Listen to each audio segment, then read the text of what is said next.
Hello friends, अस्सलाम वालेकुम। आज मैं करने वाली हूँ मार्शमेलो है। तो देखते हैं ये है पास होता है या फेल होता है।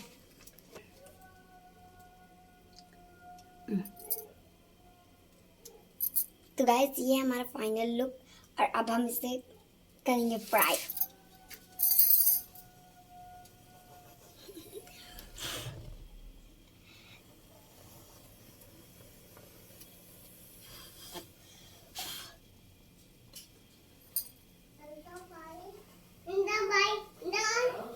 जी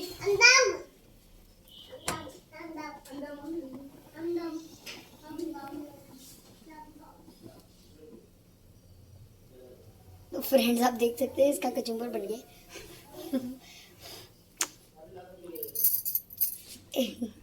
इसका फाइनल लुक ये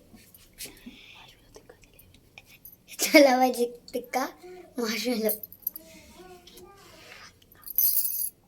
ये कैसे खाऊं? तो मैं इसे तब ये फ्रेंड्स इसका है फाइनल लुक। अब मैं इसे खा के देखती हूँ कैसी है नहीं है।